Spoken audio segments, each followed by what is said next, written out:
ہیرا والوں نے جب مسلمانوں کا کردار دیکھا اور خالد رضی اللہ عنہ نے انہیں یقین دلا دیا کہ اس شہر کے باشندے مسلمانوں کی پناہ میں ہیں، تو وہ اتنے متاثر ہوئے کہ بعض نے اسلام قبول کر لیا۔ خالد رضی اللہ عنہ کو ہیرا کے لوگوں سے ایک فائدہ یہ بھی ملا کہ 9 مسلموں نے اور 1-2 سرکردہ افراد نے بھی خالد رضی اللہ عنہ کو بڑی قیمتی معلومات دی۔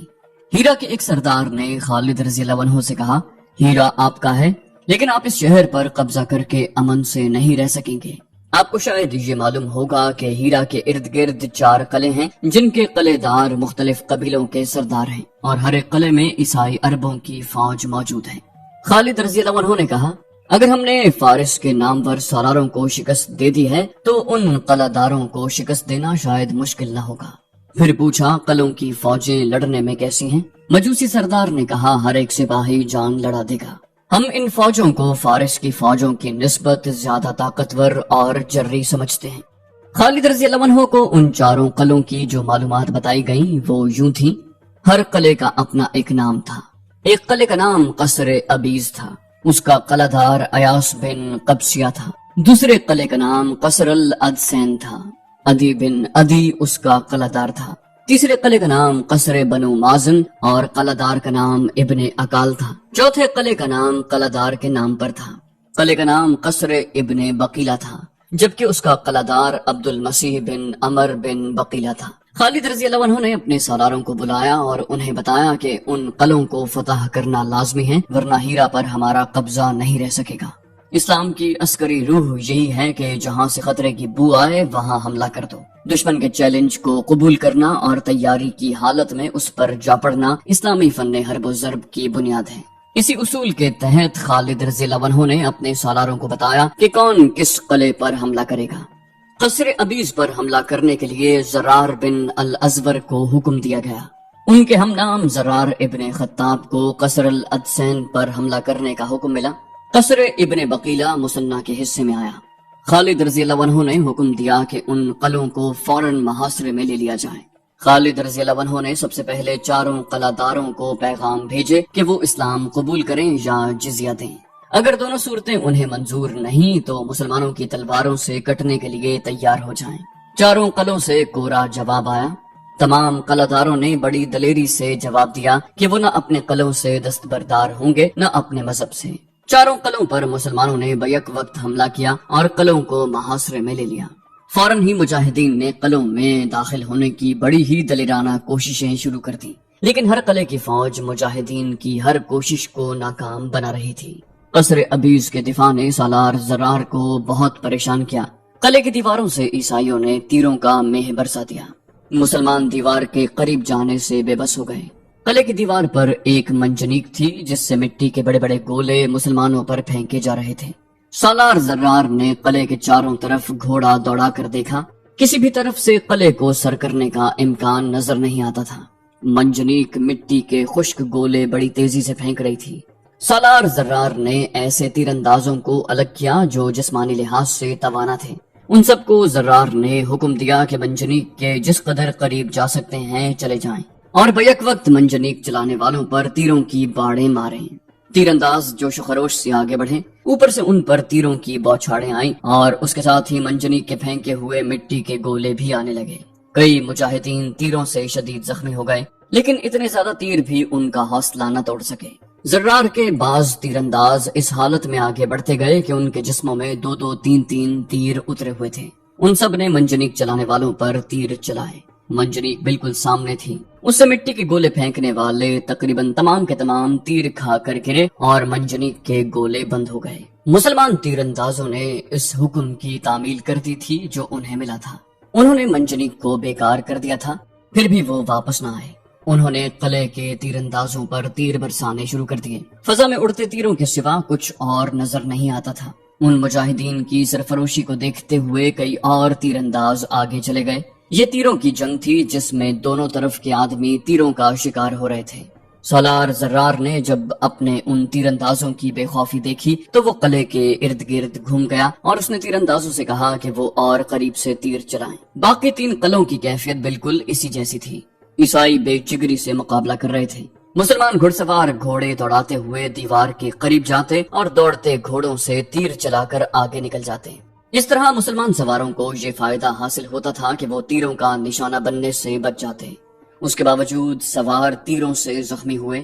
بعض مجاہدین نے یہاں تک بے جگری کا مظاہرہ کیا کہ وہ دروازوں تک چلے گئے اور انہوں نے دروازے توڑنے کی کوشش کی، لیکن قلعوں کے دفاع میں لڑنے والوں نے اس سے زیادہ بے جگری کے مظاہرے کیے۔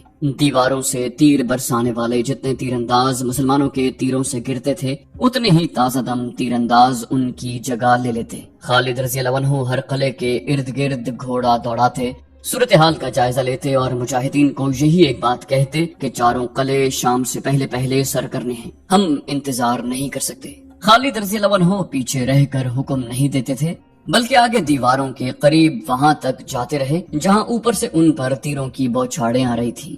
وہ 2 قلعوں کے دروازوں تک بھی پہنچے اور تیر ان کے ارد گرد اڑتے رہے۔ خالد رضی اللہ عنہ اس لیے انتظار نہیں کر سکتے تھے کہ انہیں خطرہ نظر آ رہا تھا کہ ازدابہ اچانک کسی طرف سے فوج کے ساتھ نمودار ہوگا اور عقب سے حملہ کر دے گا۔ وہ ملک آتش پرستوں کا تھا، زمین ان کی، فوج ان کی اور وہاں کے باشندے ان کے تھے۔ مسلمانوں کی تعداد بہت کم تھی اور وہاں ان کے لیے کوئی پناہ نہیں تھی۔ یہ خالد رضی اللہ عنہ کی غیر معمولی جنگی فہم و فراست اور ان کے سالاروں کی بے مثال جرت تھی کہ وہ خطروں میں گرتے چلے جا رہے تھے لیکن پیچھے ہٹنے کا نام نہیں لیتے تھے۔ فارس کی فوج کے لیے وہ دہشت بن گئے تھے۔ خالد رضی اللہ عنہ اس خوش فہمی میں مبتلا ہونے والے سالار نہیں تھے کہ دشمن جو شکست کھاتا اور پسپا ہوتا چلا جا رہا ہے وہ جوابی وار نہیں کرے گا۔ وہ ان 4 قلعوں کو یا پھندا یا جال میں دانا سمجھ رہے تھے۔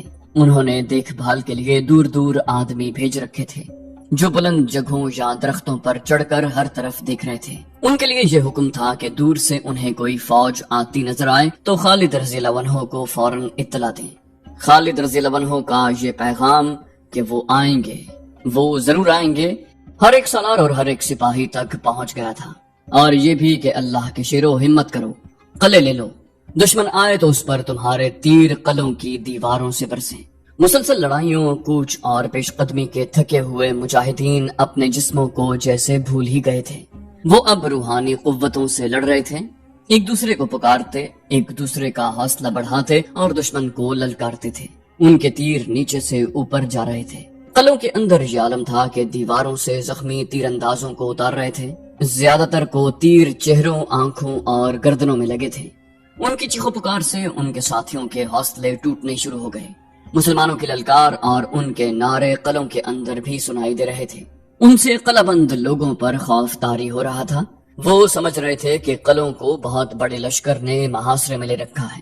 مورخوں کے حوالے سے محمد حسین ہیکل نے لکھا ہے کہ 4 قلعوں میں پادری اور دیگر مذہبی پیشوا تھے۔ انہوں نے دیکھا کہ دیواروں سے اتنے زیادہ زخمی اتارے جا رہے ہیں تو وہ قلعہ داروں کے پاس گئے۔ تاریخ میں صرف ایک قلعے کی اندرونی کیفیت ذرا تفصیل سے ملتی ہے۔ یہ قلعہ قصر ابن بقیلہ تھا، جس کا قلعہ دار عبد المسیح بن عمر بن بقیلہ تھا۔ عبد المسیح کے متعلق یہ بتانا ضروری ہے کہ وہ کوئی معمولی سا قلعہ دار نہ تھا، اسے عراق کا شہزادہ بھی کہا گیا ہے۔ عراق پر آتش پرست قابض ہو گئے، مگر عبد المسیح کے باپ دادا نے یہ قلعہ اپنے پاس رکھا۔ شہنشاہ فارس کی طرف سے اسے کوئی اختیار حاصل نہ تھا، لیکن وہ خود مختار بنا ہوا تھا۔ اس نے باقی قلعہ داروں کو بھی اپنے ماتحت رکھا ہوا تھا۔ وہ غیر معمولی طور پر دانش مند تھا، وہ جرت میں بھی بے مثال تھا۔ اس کی سب سے بڑی خوبی حاضر دماغی اور حاضر جوابی تھی۔ وہ ضعیف العمر ہو چکا تھا، لیکن جذبے اور حوصلے کے لحاظ سے وہ جوان تھا۔ اس نے نوشرواں عادل کا زمانہ بھی دیکھا تھا۔ اس سے اندازہ ہوتا ہے کہ اس کی عمر خاصی زیادہ تھی۔ خوش گفتاری اور ظرافت کی وجہ سے نوشرواں عبد المسیح کو بہت پسند کرتا تھا۔ اس نے نوشرواں عادل سے کہا، نوشرواں، میں اور میرے کچھ سردار تمہاری اطاعت قبول نہیں کریں گے، ہم اپنے قلعوں میں رہیں گے، اس سے شاید تمہیں بھی کچھ فائدہ ہو۔ نوشرواں عادل نے کہا تھا، میں تمہیں اور تمہاری پسند کے سرداروں کو 4 قلعے دیتا ہوں، لیکن میرے مرنے کے بعد فارس میں تمہارے ساتھ کیا سلوک ہوگا میں بتا نہیں سکتا۔ عبد المسیح نے کہا تھا، تمہارے مرنے کے بعد فارس کی شہنشاہی کا زوال شروع ہوگا۔ نوشروان نے کہا تھا، اتنی اچھی باتیں کرنے والی زبان سے میں ایسی بات نہیں سن سکتا ابن بقیلہ، کیا تو مجھے بد دعا دے رہا ہے یا فارس کے زوال کا باعث تو خود بنے گا؟ عبد المسیح نے کہا، دونوں باتیں نہیں، تو عادل ہے، تیرے بعد عدل بھی مر جائے گا اور پیچھے شہنشاہی رہ جائے گی، تیسری یا چوتھی نسل تیرا نام ڈبو دے گی، پھر فارس کی سرحدیں سکڑنے لگیں گی اور یہاں کوئی اور قوم آ کر حکمران بنے گی۔ نوشروان عادل نے کہا، ماننے کو جی نہیں چاہتا۔ فارس ایک طاقت کا نام ہے۔ عبد المسیح نے کہا تھا، غور سے سن عادل بادشاہ، جس دماغ میں شہنشاہی گھر کر لیتی ہے اس دماغ سے عدل و انصاف نکل جاتا ہے۔ تخت پر بیٹھ کر رعایا کی محبت دل سے نکل جاتی ہے۔ تیرے بعد آنے والے اگر فوج پر بھروسہ کر کے رعایا کا خیال نہیں کریں گے تو وہ اپنے زوال کو تیز کریں گے۔ ان سے تنگ آئی ہوئی رعایا ان کا ساتھ دے گی جو باہر کے حملہ آور ہوں گے۔ میری عمر ابھی اتنی زیادہ نہیں کہ تجربے کی بنا پر بات کروں، لیکن میں محسوس کر رہا ہوں کہ آنے والا وقت فارس کے لیے اپنے ساتھ کیا لا رہا ہے۔ اب عبد المسیح کی عمر اتنی زیادہ ہو گئی تھی کہ کمر جھک گئی تھی، کندھے سکڑ گئے تھے، راشا ایسا کہ اس کا سر ہلتا اور ہاتھ کامتے تھے۔ نوشرواں عادل کی دوسری نسل کا شہنشاہ شکست کے صدمے سے مر چکا تھا اور فارس کا زوال شروع ہو چکا تھا۔ خالد رضی اللہ عنہ کے لشکر نے آج عبد المسیح اور اس کے سرداروں کے قلعوں کو محاصرے میں لے رکھا تھا اور اس کی قلعہ بند فوج کا حوصلہ کمزور ہوتا جا رہا تھا۔ اس میں اتنی طاقت نہیں رہی تھی کہ دیوار پر جا کر دیکھتا کہ محاصرے کی اور مسلمانوں کی کیفیت کیا ہے اور مسلمانوں کی نفری کتنی ہے۔ اسے شاید مسلمانوں کی نفری کا اندازہ نہیں تھا۔ مسلمان صرف 18,000 تھے اور انہوں نے 4 قلعوں کو محاصرے میں لیا ہوا تھا، بلکہ بڑھ بڑھ کر حملے کر رہے تھے۔ عبد المسیح اپنے محل میں گیا تو 2 پادری اس کے انتظار میں کھڑے تھے۔ عبد المسیح نے پادریوں سے پوچھا، کیا گرجے میں اپنی فتح اور دشمن کی تباہی کی دعائیں ہو رہی ہیں؟ بڑے پادری نے جواب دیا، ہو رہی ہیں۔ اور تم یہاں کیوں آ گئے ہو؟ عبد المسیح نے کہا، جاؤ اور گرجے کے گھنٹوں کو خاموش نہ ہونے دو۔ بڑے پادری نے کہا، ہم اپنی فوج اور لوگوں کو قتل عام سے اور ان کے گھروں کو لٹ جانے سے بچانے آئے ہیں۔ کیا آپ نہیں دیکھ رہے کہ ہمارے کتنے سپاہی زخمی اور ہلاک ہو چکے ہیں؟ کیا آپ دشمن کی للکار اور اس کے نعرے نہیں سن رہے؟ عبد المسیح نے کہا، کیا تم مجھے یہ کہنے آئے ہو کہ میں ہتھیار ڈال دوں؟ دوسرے پادری نے کہا، آپ کی جگہ کوئی اور قلعہ دار ہوتا تو ہم ایسا مشورہ کبھی نہ دیتے، لیکن آپ دانش مند اور تجربہ کار ہیں، جو آپ سمجھ سکتے ہیں وہ کوئی اور نہیں سمجھ سکتا۔ حقیقت کو دیکھیں، اس سے پہلے کہ مسلمان قلعہ سر کر لیں اور قلعے میں داخل ہو کر قتل عام اور لوٹ مار کریں اور ہماری عورتوں کو اپنے ساتھ لے جائیں، آپ قلعہ کچھ شرائط پیش کر کے ان کے حوالے کر دیں، یہ بہت بڑی نیکی ہوگی۔ عبد المسیح نے کہا، مجھے سوچنے دیں۔ پادری نے کہا، سوچنے کا وقت کہاں ہے؟ اوپر دیکھیں، مسلمانوں کے تیر دیواروں کے اوپر سے اندر آ رہے ہیں، اور وہ دیکھیں زخمیوں کو کندھوں پر اٹھا کر اوپر سے نیچے لا رہے ہیں۔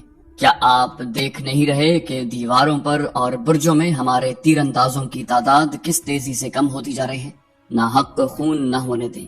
قلعے کے باہر مسلمانوں کے حلے اور تیروں کی بوچھاڑیں تیز ہوتی گئیں، حالانکہ ان کے زخمیوں اور شہیدوں کی تعداد بڑھتی جا رہی تھی۔ عبد المسیح نے پادریوں کی موجودگی میں قاصد کو بھیجا کہ وہ قلعے کے دفاع کی صورتحال فوراً معلوم کر کے آئے۔ قاصد نے واپس آ کر جو صورتحال بتائی وہ امید افزا نہیں تھی۔ دوسرے قلعوں کی کیفیت بھی ایسی تھی جو عیسائیوں کے حق میں نہیں جاتی تھی۔ قلعے کا دروازہ کھل گیا، ایک ضعیف العمر آدمی گھوڑے پر سوار باہر نکلا، اس کے ساتھ 2-3 سردار تھے۔ ان میں سے ایک سردار نے بلند آواز سے کہا کہ وہ دوستی کا پیغام لے کر باہر نکلے ہیں۔ ان کے پیچھے قلعے کا دروازہ بند ہو گیا۔ عبد المسیح کے اس سردار نے بلند آواز سے کہا، ہم تمہارے سالار سے ملنا چاہتے ہیں۔ دیوار سے تیر آنے بند ہو گئے تھے، مسلمانوں نے بھی تیر اندازی روک لی۔ خالد رضی اللہ عنہ کو کسی نے بتایا کہ دشمن باہر آ گیا ہے۔ خالد رضی اللہ عنہ نے پوچھا، کون ہے وہ؟ جواب ملا، قلعہ دار عبد المسیح خود آیا ہے۔ خالد رضی اللہ عنہ نے کہا، اسے کہو مجھے اس سے ملنے کی کوئی خواہش نہیں، میں جانتا ہوں وہ ان سب کا سردار ہے۔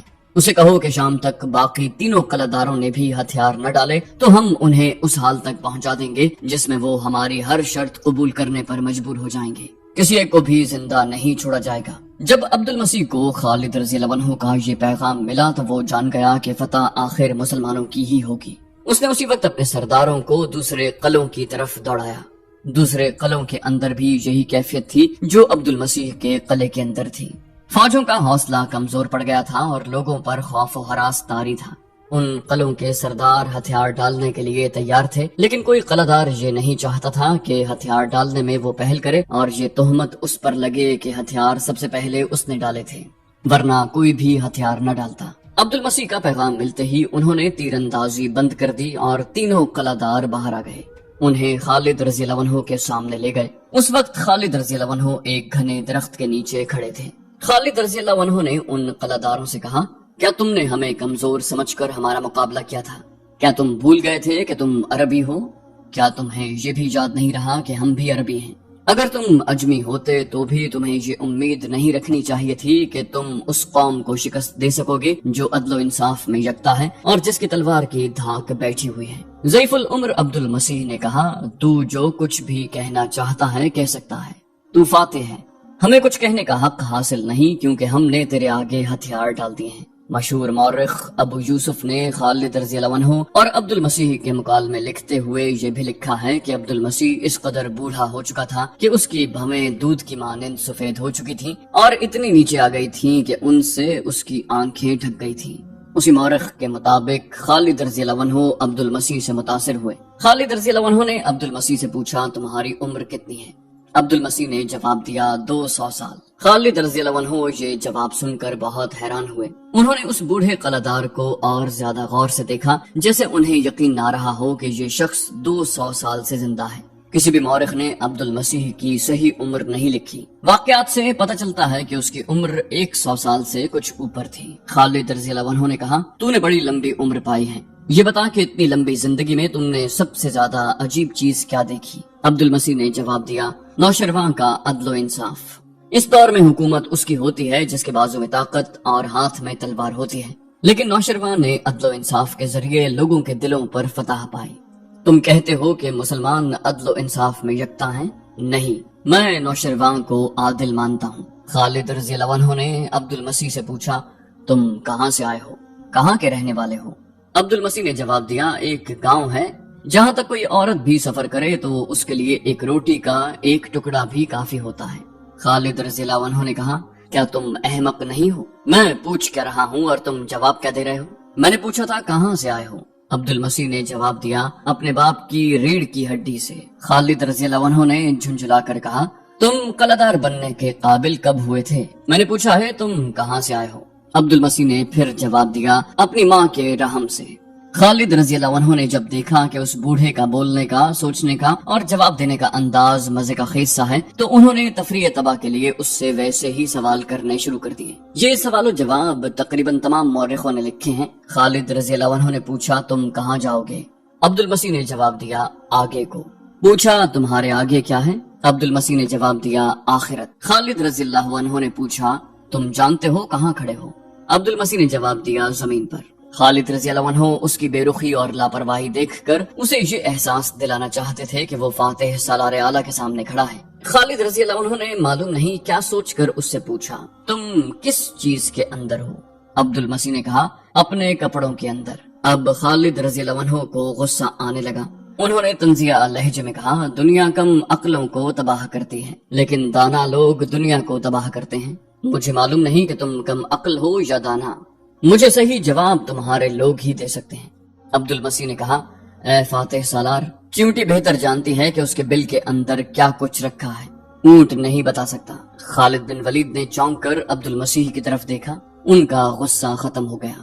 انہوں نے محسوس کر لیا کہ یہ شخص احمق یا کم عقل نہیں۔ خالد بن ولید نے اسے اپنے برابر میں بٹھا لیا۔ اب خالد رضی اللہ عنہ کے انداز میں احترام تھا۔ وہ بولے، اے بزرگ، کوئی ایسی بات بتا جو تو ہمیشہ یاد رکھنا چاہتا ہے۔ مورخ لکھتے ہیں کہ عبد المسیح گہری سوچ میں کھو گیا، اس کے چہرے پر اداسی آ گئی۔ اس نے قلعے کی طرف دیکھا، بولا، میں اس وقت کو یاد کیا کرتا ہوں جب ان قلعوں کے عقب میں بہتے ہوئے فرات میں چین کے بحری جہاز بادبان پھیلائے آیا کرتے تھے۔ پھر مجھے جو وقت یاد ہے وہ نوشرواں کا عہد حکومت ہے۔ رعایا خوشحال اور مطمئن تھی، کوئی جھونپڑی میں رہتا تھا یا محل میں۔ نوشرواں کا انصاف سب کے لیے ایک تھا۔ خالد رضی اللہ عنہ نے کہا، محترم بزرگ، خدا کی قسم تو مسلمانوں کے عدل و انصاف کو بھی یاد رکھے گا۔ اگر تو اپنے لوگوں کے ساتھ اسلام قبول کر لے تو تیری اور تیرے لوگوں کی حفاظت ہمارے ذمہ ہے۔ تم سب کو وہی حقوق ملیں گے جو دوسرے مسلمانوں کو ملتے ہیں۔ اگر اسلام قبول کرنے کے لیے تو اپنے آپ کو آمادہ نہیں کر سکتا تو تجھے اور ان تمام قلعہ داروں کو وہ جزیہ ادا کرنا ہوگا جو میں مقرر کروں گا۔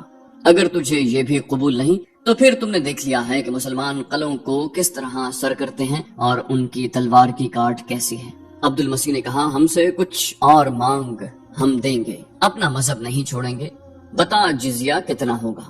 خالد رضی اللہ عنہ نے کہا، تجھ جیسے دانا سے مجھے اس جواب کی توقع نہیں تھی۔ کفر نے تجھے شکست تک پہنچایا ہے، اس عربی کو میں کم عقل سمجھتا ہوں جو عربی راستے سے ہٹ کر اجمی راستہ اختیار کر لے۔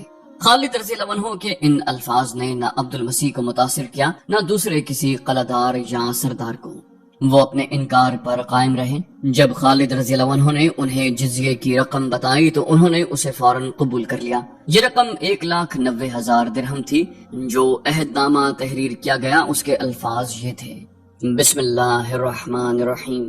یہ عہد نامہ خالد بن ولید نے ہیرا کے سرداروں عدی بن عدی، عمر بن عدی، عمر بن عبد المسیح، ایاس بن قبسیہ التانی اور ہیری بن اکال سے کیا ہے۔ اس عہد نامے کو ہیرا کے لوگوں نے قبول کر لیا ہے اور اپنے سرداروں کو اس کی تکمیل کا ذمہ دار ٹھہرایا ہے۔ اس عہد نامے کے مطابق اہل ہیرا خلافت مدینہ کو 1,90,000 درہم سالانہ ادا کریں گے۔ یہ جزیہ ہیرا کے پادریوں اور راہبوں سے بھی وصول کیا جائے گا۔ صرف اپاہجوں، نادار افراد اور تارک الدنیا راہبوں کو یہ جزیہ معاف ہوگا۔ اگر یہ جزیہ باقاعدگی سے ادا کیا جاتا رہا تو اہل ہیرا کے تحفظ کے ذمہ دار مسلمان ہوں گے۔ اگر مسلمانوں نے اس ذمہ داری میں کوتاہی کی تو جزیہ نہیں لیا جائے گا، اور اگر اہل ہیرا نے اس عہد نامے کی خلاف ورزی کی تو مسلمان اپنی ذمہ داری سے بری سمجھے جائیں گے۔ یہ معاہدہ ربیع الاول 12 ہجری میں تحریر ہوا۔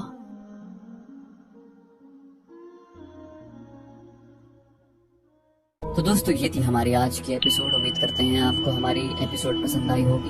جانے سے پہلے اس ویڈیو کو لائک، شیئر اور کامنٹ کرنا مت بھولیے، اور اگر آپ ہمارے چینل پر نئے ہیں تو اسے سبسکرائب کیجیے اور بیل آئیکن پر کلک کیجیے تاکہ آپ کو تمام ویڈیوز فوراً ملتی رہیں۔ اگلی ویڈیو تک کے لیے اپنا خیال رکھیے۔ اللہ حافظ۔